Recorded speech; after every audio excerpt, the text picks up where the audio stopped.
Para sa mga kwento ng pagbangon at pagiging kampeon ng mga atleta, ako si Jed Eva, ang current chairman ng Nowhere to Go But Up Foundation. Para naman talakayin ng mga hamon at pagbabago sa industriya, ako naman si PG Galang, miyembro ng Nowhere to Go But Up UP Board of Trustees, and we are your hosts. Mga ka-sports, muli niyo kaming samahan pag-usapan ang mundo ng pampalakasan, whether it's about historic events in sports, the changes and challenges in the industry, or just to highlight outstanding athletes. This is the show for you. And this is where we talk about our love for the game, your one-stop shop for everything sports, athletes, and the leagues. We will get into the works and ways. We will dive deeper into different stories for the fans, by the fans. This is TVUP, and we bring you Inside the Games. You know what, today truly feels like a full circle moment, Jed. At hindi ko mapigilan maging sentimental. 13 episodes, 13 powerful lessons, and 13 unforgettable stories. Each one has added, I hope, meaning to our journey, not just to us, but also to those who are watching.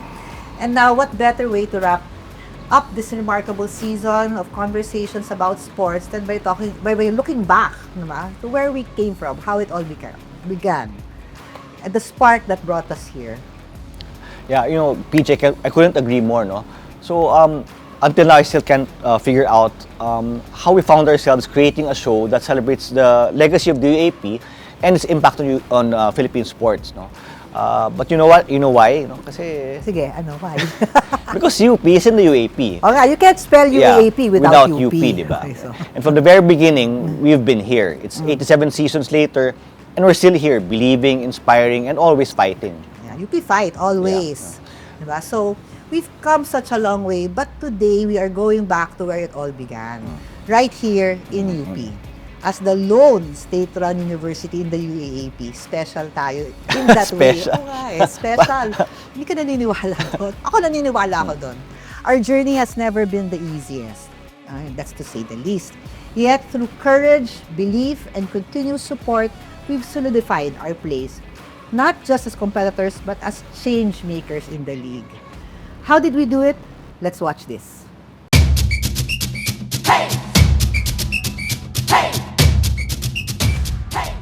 They said we didn't stand a chance. In a league of giants, UP was the only public university, underdog, underfunded, often overlooked. Despite being one of the institutions that established the UAP, our journey was full of setbacks.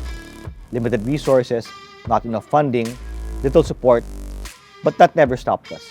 UP fought, UP believed. In 2013, that was the time when the basketball team was always at the bottom of the standings.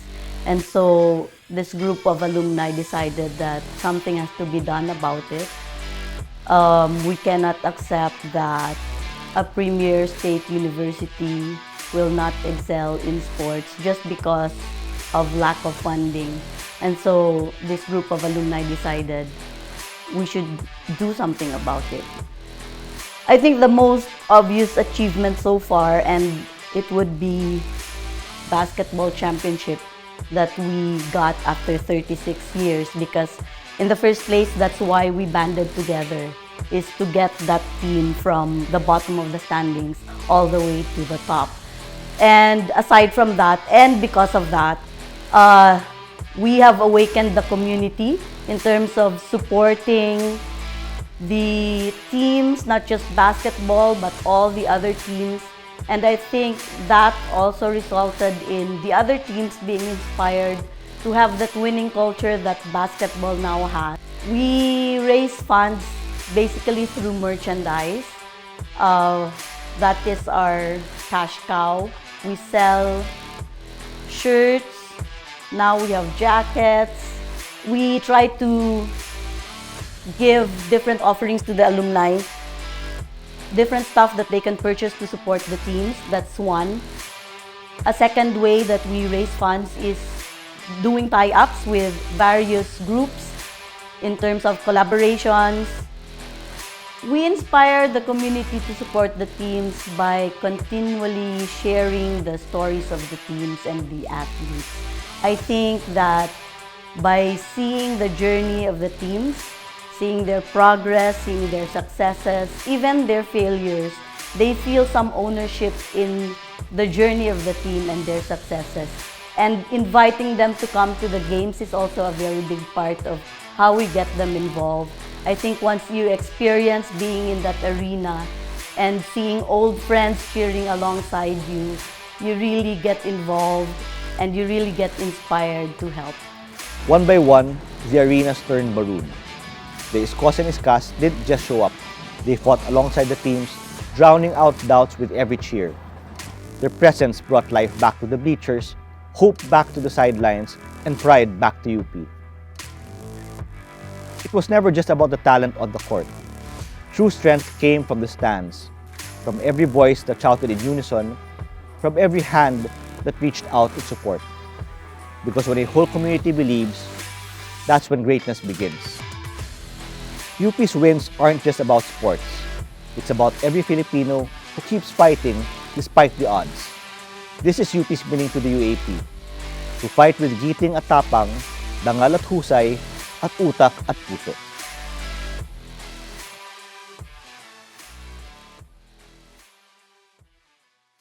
Okay, that's a very interesting, no? It really shows how far we've gone, no? Yeah, nung panahon pa nung una. It's been so long, di ba? Yeah. So, nakaka-proud naman. Not just for us, but all for all the universities. Naman. People saying when they watch our games, they can't believe how even in mga preseason games ng mga teams natin, there's still a lot of UP fans who watch the games. Pero ganun talaga alumni natin, no? It's been a process talaga. We fill up the stands. Yeah. Anyway, to join us in telling the story of the UP Fighting Maroons, it is our honor to welcome to the show the UP President, Attorney Angelo Jimenez. Sir! Nice. Thank you. Thank you. Thank you. Finally. Ayan. Actually, ikaw Long din kasalanan kung ba't overdue. nandito kami. Alright. Idea mo daw to It's all your fault. Yes, we have to Yeah, well promote pressed. sports talaga, and we have to have a format of regular conversation to push that agenda forward. So, thank you very much for coming out with this. Actually, kami nagpapasalamat. I know you're very busy. And then, hindi naman ako pwede magsalita lang, gagawin nyo kaagad. Alam ko naman ba taga-UP kayo, ang titigas ng mga ulo natin, di ba? But thank you very much, yes. So, first things first, no? UP's been here since the start, but how did UP actually become one of the original founding members of the UAP? Yes, I guess there was no choice. There were just few universities then. Alam nyo, when we were founded in 1908, there were just about 15 state university colleges. And of course, it increased later on. And the population natin was just 7 billion in 1908. Ito But we have always been there. We were in the NCAA in 1924. And eventually, we moved to the UAAP in 1938. So our participation has been there from the start. Pero I just like to stress that sports development, developing competitive spirit, and the values of those particular spirit have always been embedded in the creation of the University of the Philippines. As a matter of fact, the law creating the University of the Philippines immediately required that we cut out with a physical education program and sports development program. It's embedded there because the idea then, we are part of the classical tradition of education.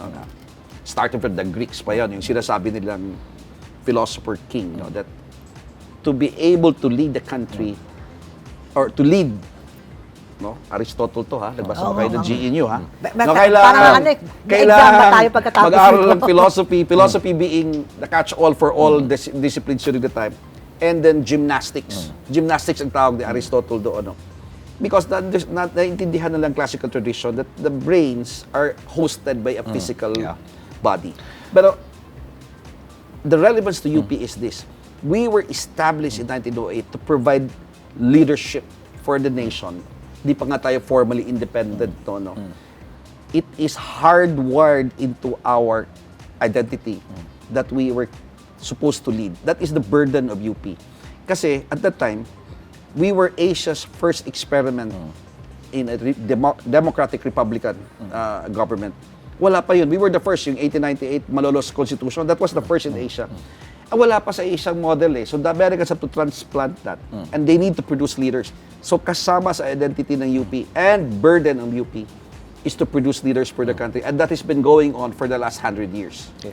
I just want to go back to that point you said about how when the law was establishing UP, that we have to develop yung sports together with yung intellectual. Yes, no? yes, Kasi balance yun. what's the Latin term? Sound mind, sound body. Yes, Mensana yes. corpora Yeah, that's sano. classical tradition. That's classical tradition. Oo. So talagang kailangan ng, hindi lang pwedeng sa UP, Yeah, magaling kasi lang. nakakalimutan nyo na parang akala nila Yeah. na puro aral lang. Hindi, holistic Oo nga, perspective dapat, yun eh, no? Kasi, But now, recently, di ba, parang now it's under a different name. Multiple intelligence ang tawag nila. oh, marami lang, ano, no? Oh, mga- there's a different Oo, kind. But oo. actually, even before, it's recognized na how can you lead, as you said, di ba, Oo. if kung mahina ka naman. O gaya ng sinabi ko, this is a new idea. This has been the origin comes from classical tradition of the universities. And even beyond that, no? I mean, kasi ang universities is just 500 years old. No? The Greeks were talking about it 5th century BC. I have a Or even question. earlier. I have a question. Since we've been there from the start, pero di ba ang kakaiba sa atin, we're the only state university in the UAP. Hindi ba as a publicly funded university, hindi ba tayo dehado dito sa mga ibang mga schools sa kasama si I UAP? don't want to think na dehado, di ba? But I mean, of course, there are challenges. Diba? So, kayo, I'm sure Kamusta yung the president performance knows that. natin overall in the UAP since it was founded? Oh, we were very competitive. No, we were very competitive, but somewhere along the line, because of financial problems, the fiscal problem, the issue, no, na nag-narrow down, meron tayo problem with fiscal space or budget in our language. Hindi nabigyan ng importance ng sports, and that's where the alumni came in. As a matter of fact, alumni was key here, no. Pero ganito lang. Today, we have about 2,000 higher educational institutions, privately owned, and about 300 state universities and colleges, and local university colleges. So, palagay ko, mayroong one-to-one correspondence, it's almost the same. No? Ang UP, on that level, no? One public school to 7 private schools. Basically, it more or less reflected the distribution of the burden of higher education. And aside from the fact that UP is the national university, no? There is no other university like UP. So, I guess we have to be there. And besides, let me tell you something. No? Why is it inspiring? We have produced athletes. As a matter of fact, one of the most famous Olympian in the Philippine history is from UP. I'm talking about Senator Ambrosio Padilla. Valedictorian College of Law. #1 in the bar exams. Took up law practice. Lucrative. Magaling eh. One day he got a call. Somebody who researched this told me about this. He said, we want to participate in the 1936 Munich Olympic. And that year was the first time basketball was ever played in the Olympics. It was played in a lawn tennis court and there were hardly any rules. Pagmalakihan lang, gano'n. And so Ambrosio Padilla formed his own team. He was going to be the playing coach. He brought this team to Munich. Very poor support. He raised funds for that. And what did he do? He saw these hulking Europeans. So his brilliance worked. Sabi niya, as a matter of fact, I would dare say that the Filipinos invented the fast game. They have to invent the passing game to overcome the size advantage. And you know, at the time, wala pa yung mga, ngayon, complex na yung game, no? Dami ng strategy. Palakihan, bank lang, ay mga Amerikano. So, we ended up fifth, the highest ever finish of a Philippine team in basketball in the Olympics. It has not yet been beaten up today. The dream is still alive, Pero actually. punto ko lang Very is much that, alive. ang punto ko lang is, sports has always been there. It is hardwired into our DNA together with excellence because they all fall under the general rubric of excellence. Maganda nabanggit mo na si Ambrosio Padilla had to raise his own funds. Oh, yeah. So parang He was already a practicing lawyer then. It sounds family, no? Na I know. parang pag UP dati, kailangang dumiskarte ka dahil di mo pwedeng umasa lang sa bigay ng gobyerno, di ba? He dropped his law practice and ang point lang sa akin, this is a scholar and an athlete. And it's a very powerful image. And he became one of our nation's statesmen. Senator Ambrosio Padilla. I mean, hindi lang naman sa atin sa mga law student noon. No, but yun ang very inspiring for me. Of course, we have produced an Olympian since then. No? But for UP, as far as UP is concerned, we have always engaged in sport. We have always supported sport despite the lack of funds from government. And that is a perennial problem of state university and colleges. Not just in the Philippines. Even in rich countries, they have problems with Well, for me, as an alumna, and I can say this personally also, na I am proud to be product of UP. But what brings me most pride? Sports. I do Yes, not know yeah. why. Diba? I mean, kung meron akong ipagyayabang, not my law degree, not my ano, Tama but yun. but when we win in sports, doon ang cred eh. So it's kaya really medyo something masakit innate in the human nung matagal spirit. tayong nawala nung matagal tayong hindi tayo competitive sa basketball, even though we know it's just one of the many sports, medyo masakit. Kasi if I remember correctly, you entered UP or you were in UP around the first 83. 86 championship, diba? I was there. I saw Parast half dunk that sealed our victory in 86 against UE, led by Wow. Jerry Cordillera. Ang It wasn't the galing, ultra. My generation seen all these things, no? It saw Ninoy got shot, a dictatorship, a regime falling, and a championship. I mean, we were kind of like maybe lucky. We've seen many things. In hindsight. Well, hindsight, in hindsight, no. lahat yan, diba? No. Well, except for the championship. Pero ganito lang, no? Sports is far deeper than competition. It has always fascinated the human mind. It has always been able to win such enduring human interest on so many levels. Lalo na, unang-una, no? Balik tayo sa Greeks. Ito talagang GE na ito. Pagbalik na kita. Oo nga, parang The Greeks, no? maglalabas napansin ba mo, akong blue book? They started the Olympics. Ang mga champions doon, they create statues and they were worshipped as gods. Ang idea nun is human perfectibility. No, you can push the bounds of the human limits through sports. And the best way to do that is to competitive spirit. So you have to create the competitive edge. If people can run only, say, 3 hours in the marathon, we push. And that's why breaking world records, Olympic record, is such a fascinating news. Kasi it says that the Greeks look at it as humans, the drive of Homo sapien to perfect itself, to improve further. And that can spread down to many other values. Di ba? Excellence, yung theory doon. The other thing is that sports is a great unifier. Oo, totoo. Did you ever wonder why no other event in the world today could beat in terms of audience participation interest than the Olympics and even larger, The World FIFA Cup. World Cup? Yeah, World Cup. And the nations participate there as a form of competitive exercises for them. Instead of magyagera tayo, let's just participate in sports. Ang iniisip ko kasi parang, It promotes world peace. yes, Actually, sa kaysa Olympics, magbarilan tayo, di ba? If only if it was that easy, but at least it diffuses some Yeah. of the animosity. Totoo yan. Natandaan ko yun si MacArthur in his speech to West Point. Sabi niya, he was promoting why do West Pointers play. No? Sabi niya, for in the fields of friendly strife are sown the seeds that in other time and in other soils will bear the fruit of victory. Now, even soldiers, they're trained to competition, to be competitive through sports. But of course, sports is for peace. No? The other thing talaga is, sports is value formation and that is the core. No? Yeah, Can you teaching you, imagine, no? teaching you how to lose. Yes. Kasi, yung athletes ba? Oo. The athletes think differently than alam mo, pag matalo, they tell, forget the past, focus on the next Oo, game. yun. You have to know how to lose. And then practice, discipline, hard work, teamwork, especially teamwork. And then finally, yung during a game, presence, mindfulness, it's the art of Zen, di ba? Yung you're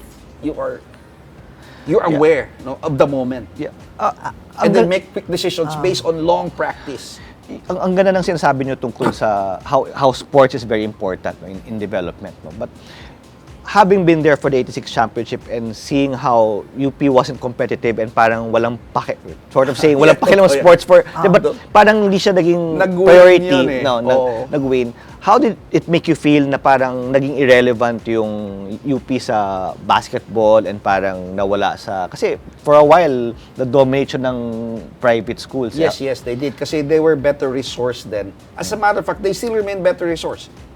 Yes, UP came in because of our alumni. We have over 300,000 alumni. And every time there is a UP game, especially basketball, they all are glued to their TVs. As much as possible, they go to the venue. It has become an informal, unofficial alumni homecoming. You saw the atmosphere. Yes, I know. Yeah. People go there not just for the game. They want to meet old friends. I met people I haven't met in 40 years in the UAP Championship, Oh, especially every time. championship. Pag Totoo pagdating mo yan, sa totoo. venue, parang, ay, ito ka pala. No, so it is rooted in our humanity, in our sense, in our desire, in that eternal human desire to belong. And to belong means to have a basic identity. Pero at the end of the game, remember, these 8 schools, these are, I would say, the elite schools of the country. No? And they produce leaders in all fields, from government to the private sector. Itong 8 schools na lang. Of course, they're not the only ones, no? Yung sports train our athletes and inspire the others to develop the competitive edge, which is so essential to create leaders. In other countries, that's why, alam mo yung, nandun ako sa Kennedy School, I chance upon the game. Ang yabang, no? It's the annual game between Yale and Harvard. Harvard. I have to watch it, not because I'm interested in football, because I was already there, and it's the Kennedy School, across lang yung Harvard stadium. I have to watch it as a sociology student. Sabi ko, ganito pala how the Americans train their elites. No? Talagang in a game. Kasi game, tatalunin sila ng mga other schools, pero they call themselves the game. Hindi, pero kasi, not just for alumni, pero kunyari, ngayon, mukhang may resurgence, di ba? Parang may renaissance. Yes. May renaissance ngayon ng UP sa UAAP, not just in basketball, but mostly in basketball. We cannot deny that. It's not just for the alumni, but also for the current students. Kasi pag graduate nila, they have that sense of pride na nagcha-champion kami nung panahon namin. So, kailangan ganun eh. Yes, although of course we have to, because we have to be careful as well, no? Because in the UAAP at least, what we are trying to promote are amateurism. Is amateur sports. Amateurism. No? Hindi yun negative na amateurism na hindi magaling. No? What is amateurism? Amateurism is play for fun, for the love of the game. No? Yung as compared to professional, which is pay for play. No? So ang target ng amateurism in sports is to promote values and support the missions and objectives of universities. Pero ang ano lang talaga dito is that what is happening today, and I have said this, the UAAP has become our most valuable franchise now. Maybe Yes. not True, as that's totoo lucrative yan. as a commercial, but more people watch UAAP physically than in other games. Now, Yes. we are now creating young celebrities. Alam mo, sina Kagulangan, sina Alarcon. Well, Yeah. social media. Everywhere. Even Tawi-Tawi, recognizable faces na sila. And, fame like this can be so much pressure for young minds who are not used to it. Suddenly, overnight celebrity ka lang, no? So, we really have to take care that the correct values are there. So, sana walang runaway. Actually, nung mga Temptation to previous commercialism. episodes namin during the season, we actually tackled that. One of the is yung social media and yung mental health issues Yes, ng yes. mga athletes natin. That is I'm very concerned about it kasi sabi nga, I watched the documentary of Eraserheads, mga kabats ko yung iba dito, no? Ka-generation ko sa youth. Sabi nila nagka-problema sila afterwards, no? But because there is no school for a rock star. There is no school to handle celebrity status. And particularly now na may SOCMED na, everyone can establish their own church and appoint themselves pope in their own church. Sabi lang, no, yung social media. So, it is an increasingly important issue, not just for the UAAP, but for young people in general. No? So, I think we have to guard against runaway commercialism or materialism sa sports. No? We have to make sure that for as long as they are in collegiate sports, values formation is our most important objective.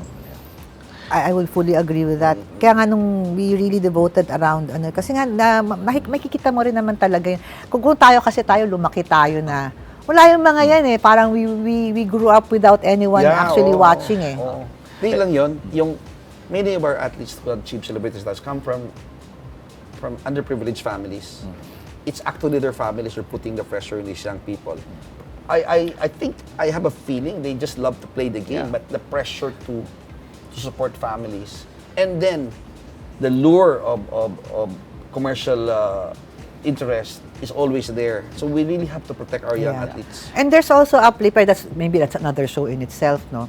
Yung how, parang, kumbaga, tempting, dahil because of K-12. Yes, When yes. they enter naman kasi, unlike tayo, ilang taon lang tayo, nung 16 years old, 17, when we enter the university.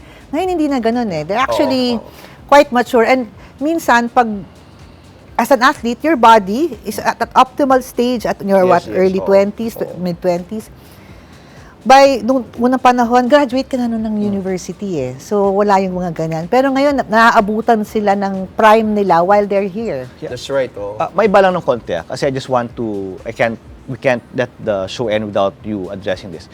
We just came off hosting the season, the 87 season of the UAP. Yes, we are about to end this month. Yeah, and then we also won the championship ng basketball.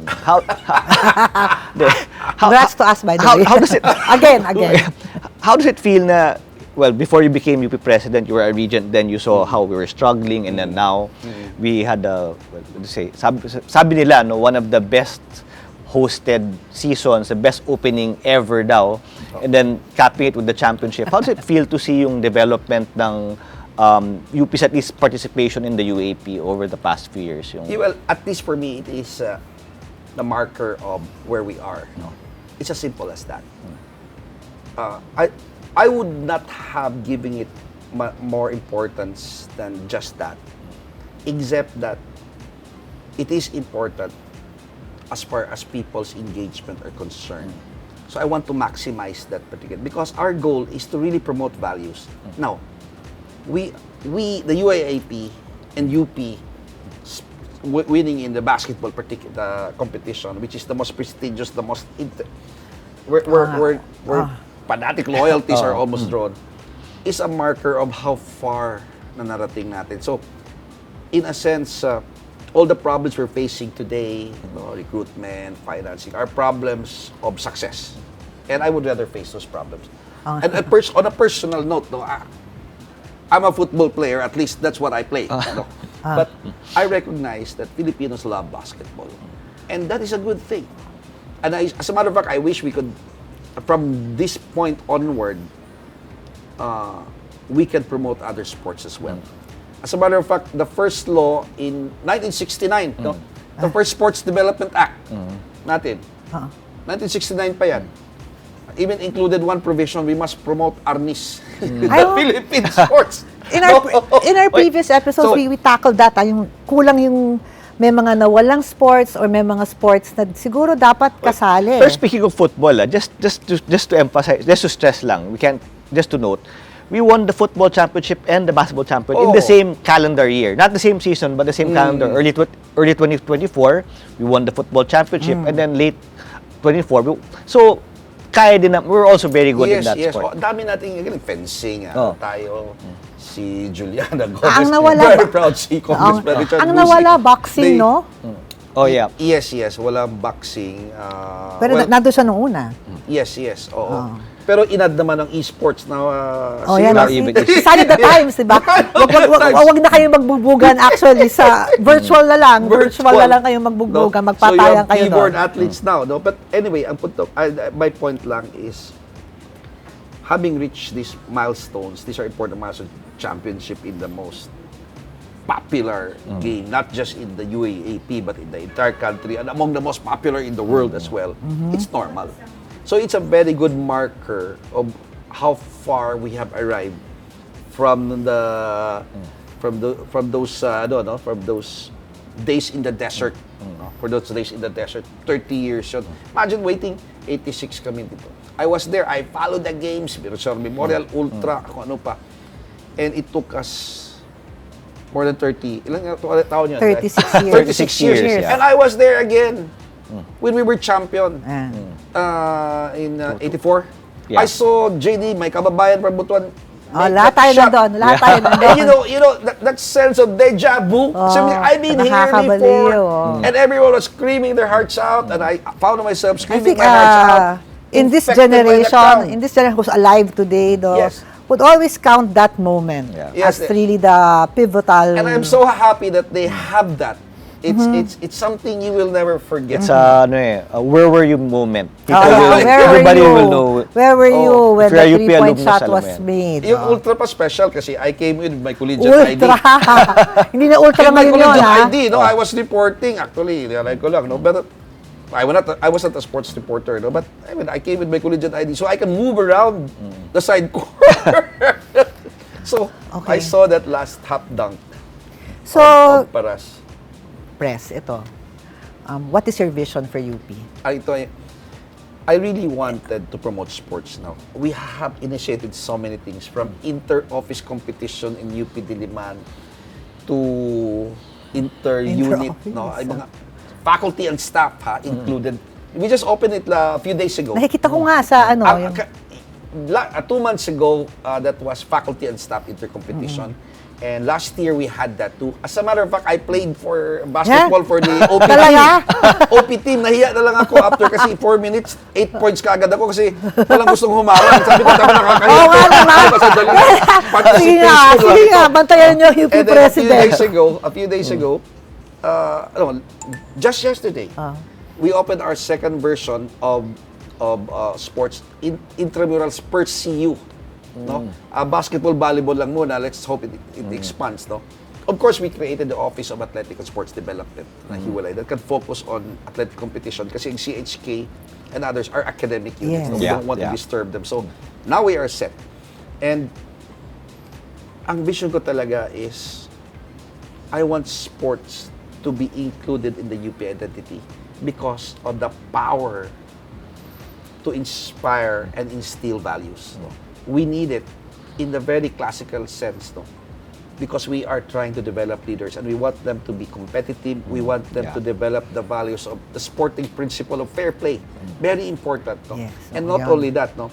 This is an avenue where children of underprivileged family, through hard work, even if they do not get to compete with the UPCAT, are able to find their way through success through other means. We have to be, for a democratic society, for an equitable society, we have to provide so many other avenues for success, not just the difficult UPCAT. And so many have achieved that success. Alam mo ba may mga players tayo na engineering, na honor student pa? Oh, yes. Si Jet Manuel graduated engineering. Pero ganito yung Si gusto ko Jarrell. sana. Yeah. I just instructed sa lahat ng UPCAT applicants, lalagyan, are you engaged in sports? What kind of sports? Including, are you engaged in musical or art? Para incoming freshman tayo, meron tayong, in the case of sports, analysis on basic data on sports participation rate. I wanted to have a survey of sports participation rate. And we wanted to encourage this. As a matter of fact, I already verbally expressed my wish. I wanted that every 100 or 200 meters in any UP campus, there must be a sports and recreation facility. Ano, yung ping-pong table or walling man lang, no? Pickleball. Maingay, no? Bahala na. But sa akin lang, bahala na kayo kung 100 meters, 200 meters, but I want a sports and recreation facility for every 100 or 200 meters, no? Maganda yung chess. To make it, and not just for students, but for faculty and staff as well, no? It is a very good way of promoting not just physical health, but values. But the most important thing is this. Why do nations support sports? Of course, because it's injury. We have already said that.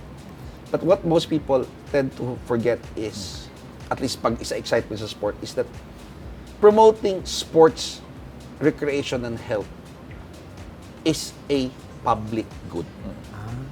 That's a good A point. healthy nation, a healthy university reduces the cost on health. Kasi you're healthy, less ang burden of funding health services Universal for health care, especially down na may universal that health is care. why that is why government set up sports facilities, not to earn profit, but to promote an important public good, which is health. In economics, ginagawa yan na yung you spend, and it's not a cost, it's build. Yeah. It's a building, it's an investment. Don't consider it as a cost. And the return is public health, no? And then of course, Yung sa 4Ps, ganun na actually. Diba? Yung 4Ps, actually, yun ang pinaka-concept nun eh. Oo. Diba? Yung pag gumagastos ka doon, it's not gastos, but you actually encourage them to get an education kasi yun yung mga markers, diba? And that's the same. Sa same here, na parang pag gumastos ka sa sports, may balik yan. It's actually an investment. And alam nyo, kulang talaga ang oras, talagang pagkausap natin si Pres Gigi. Anyone who who knows, I know! Anyone who knows Pres Gigi, alam, talagang laging kulang ang oras. Diba? Dapat ang araw is 24 hours, di ba? 48 hours in one day, di ba? Pero maraming salamat, thank you Pres so much Gigi, for having me here. joining us here I'm today. so happy. And what a way to conclude our season of thrilling games, of inspiring athletes, and heartwarming stories kung di kasama si Pres Gigi. And before everything else, or before wrapping up this season, I'd like to, on behalf of PG and everybody here, we'd like to thank you to the viewers, the athletes, leaders, and legends of the sports industry who joined us from episode 1 up until now. Indeed, we are stronger, better together. Ako, nakakaiyak naman yan. But we are not saying goodbye. Only see you all soon dahil hindi matatapos ang mga kwento ng pagbangon at pagiging kampeon ng mga atleta. At patuloy natin pag-uusapan ang mga hamon at pagbabago sa industriya. For the last time this season, last time this is na. TVUP and we will always bring you inside the games.